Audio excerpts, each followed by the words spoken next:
I currently play way too many gacha games. NIKKE, Wuthering Waves, Punishing Grey Raven, Bat to Nowhere, Guardian Tales, Girls Frontline 2. Like, the amount of gacha games I play take up legitimately hours of my day. Thankfully, I do a lot of dailies in my spare time while I'm on the toilet, while I'm working out, while I'm out for walks. Nevertheless, there are so many incredible upcoming gacha games on the horizon that I think you should know about. Games that you might not already know are in the works, or that exist, or are holding active test phases. That's what we're gonna go through today. These are the games that I'm looking forward to in 2025 and beyond. I'm gonna go ahead here and keep this very simple as to not drag it on too long, because if I take the time to dive deep into every single one of them, this video will never end. I have done videos on every single one of these games, and I will link to all of those videos in the description and the pinned comment below for those of you that want to learn more. Now let's go ahead here and start with Ananta. Ananta is an open world action gacha game, and honestly, it looks incredible. Unfortunately, I don't think it's going to release in 2025. I think it will release in 2026. It has incredible looking characters, fast-paced action combat. It has multiple different methods of traversal, multiple different methods of exploration. This game is going to be completely different, really, to any other gacha game out there right now, and I think that is great. Another game that's going to be very different from anything out there right now, Arknights Endfield. It's not completely open world, but it is semi-open world. There are small loading screens separating major regions, but for all intents and purposes, you can go literally in any direction for several minutes straight without ever hitting a loading screen. And it is essentially everything we wanted out of OG Wuthering Waves back when it was dark and gritty and kind of messed up. The action combat is fast, the characters look crazy.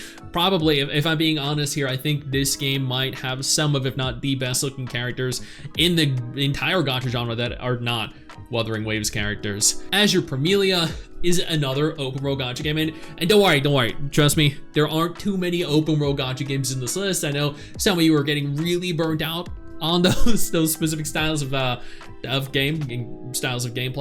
but Azur Promilia is an open world anime action gacha game that lets you go out, explore, capture creatures, and then you can open up a farm, have houses, have your creatures work just like you could in Pal World. This is, for all intents and purposes, Pal World, but as a gacha game with cute characters. This is honestly going to appeal to a very different demographic, I think, of players than what Wuthering Waves or Genshin Impact or any other gacha game out there currently appeals to. Blue Protocol Star Residence. This is the only full-fledged MMO in this list.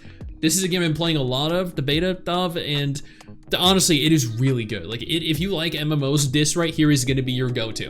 The gacha isn't bad. It's for, I think, like mounts and outfits right now. It has pretty good action combat, great world exploration, lots of methods of traversal. The areas are incredible. Some of the best I've seen in an upcoming gacha game. The story was great. Honestly, this is a significant improvement over what was the original Blue Protocol being developed by Bandai Namco in Japan. Chaos Zero Nightmare is, I believe, Epic 7, but better, newer, shinier, fancier, better looking characters, darker, more messed up story. And honestly, from the little we've seen of it, it looks so good. Like, genuinely, it looks so good. I cannot wait to get my hands on this for a beta test. I cannot wait to get through and be able to play through this. This is, I believe, a turn-based, I don't remember if it was a card game, but it was a turn-based gacha game. I know those are in short supply right now. Dragon Sword is, okay, you know what? I may have lied. This is because this right here is supposedly also maybe potentially an MMO, not entirely sure, but it's being done by the OG Neverness developers, which makes me feel really old because I played Neverness like 2 decades ago, like 15 years ago. This is a beautiful looking game, has incredible looking female characters. Male characters are a little iffy. It has underwater exploration, aerial exploration. It has fast action combat. And honestly, this right here is probably one of the more unique looking gacha games out there. Well, I don't know if you're going to be able to roll for characters or if it's going to be for like mounts or whatnot. It is yet to be confirmed. Duet Night Abyss is honestly another segregated world gacha, in so that the areas are really large and very open, but at the same time, each major region is split off from one another. I think the regions are like multiple different Honkai Star Rail regions combined. There isn't really like full terrain traversal like in Wuthering Waves or in Genshin Impact, and that's perfectly fine. You can scale mountains, but in other ways, like using character skills to launch yourself up, or honestly, this is also a very heavily instanced game, and so that you're required to go through all these different instances to farm for materials, gear, and everything. Honestly, it was a decent game when we played the beta. They're also holding another beta very soon. I'm looking forward to seeing the progress they make because this has the potential to be a lot of fun and really good as well. Neverness to Everness. This is essentially Ananta. Yeah, I don't think I really need to delve too deeply into it because Ananta was announced as Project Mugen, and then shortly after, Neverness to Everness was announced, and it was the same thing, just with less promised features. But where Ananta has not had a public test phase, Neverness to Everness has. Ananta will be working on test phases in the near future, but I think Neverness to Everness might be closer to releasing. But at the same time, that doesn't necessarily mean it'll be better. We're on the fence as to which game will ultimately be the superior game or which one will emerge the victor, but they're both the same kind of game. Although Ananta just promises a lot more features, especially what we saw from the trailer. Before we go any further, I do want to take a moment here to thank all of my incredible patrons over on Patreon and my YouTube channel members who allow for me to continue to do dedicated videos like this every single day. You guys are absolutely phenomenal, and I genuinely cannot thank you all enough for the support. Now we have NIKKE 2. This is NIKKE's open world gacha, the answer to Genshin Impact, the answer to a futuristic sci-fi gacha.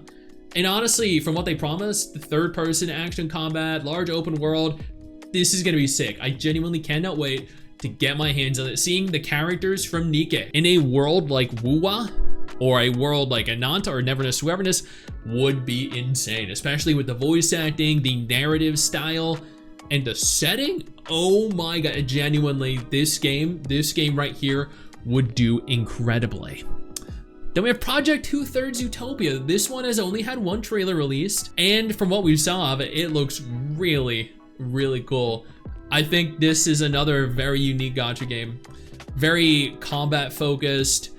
Honestly, there isn't really a whole lot known about it other than the aesthetic and the style of game it is, and you have to watch a trailer to really understand what this is. I forget the actual term for it, but man, this looked like a whole lot of fun to play. Then we have ReMemento White Shadow, which is probably one of, I know I'm saying this a lot, I do apologize, but this is a very unique gacha game. But let me tell you why that is. This is an open world gacha. Shocking, I know, but it's turn-based. So you go out in the world, you see lots of enemies roaming around, bosses wandering around, but you can't just go out and, snipe them, slash them, blow up all over them, or blow them up. No, you run at them, and then you hit them, and then you engage them in turn-based combat. Yeah, that is very unique, a very strange choice, but at the same time, I played the beta, and the game releases this month apparently, and let me tell you, it was really good. Very fun, beautiful game, fun combat, decent story. This right here is gonna be a hit. How big a hit? I don't know. We'll have to wait and see. Next, we have Silver Palace, and I know what you're thinking, Stix. When did you undergo an outfit change? Don't ask. Don't ask. Silver Palace, and you know what? I don't even know how I skipped over this game, how it slipped my mind, given the kind of unique game this is. It is essentially a large city, just like Ananta, just like Neverness to Everness. It features action combat, but different to the kinds of action combat we've seen in the video. Instead, you can literally grab people, you can crush them. There are finishing moves. It's a third-person shooter, but also a third-person hack and slash gacha. There are functional mounts. Like, this game came absolutely out of nowhere, and at the same time is also one of now the most anticipated games of 2025, and also arguably one of the coolest looking ones. Unending Dawn is another game we have know very little about. We know it's supposedly the Dark Souls or the Elden Ring gacha game. which could be really cool. You know, it has action combat, great looking character models, a dark messed up aesthetic, and that's it. It's supposed to be dark, gruesome, and it's supposed to leave you emotionally distraught, which is great because we need more gacha games like that in the genre. We have too many Genshin Impacts, we have too many light, happy, good gachas. We need dark gachas that take you by the throat, you strangle. This right here, this might be one such game. And then finally, Wang Yue. This is this is Ananta. Yeah, Ananta, but a little different. It takes from Zelda Tears of the Kingdom and allows for you to construct any vehicle you want. Aerial, land, potentially in the future underwater, or even just on top of the water. And then use them. You can use them as attack vehicles, just methods of transportation. It features action combat, great looking character models, collectible creatures, I think, if I recall. Maybe I'm thinking of something else. No, yeah, you definitely, yeah, collectible creatures. Maybe I'm thinking, don't quote me. I actually, for some reason, it's completely escaping me if that's the case, but there are creatures in the game. And honestly, this is probably, so where Neverness and Ananta are essentially like very similar games, this is like those, but then a lot different as well. But there are shared and similar themes going on.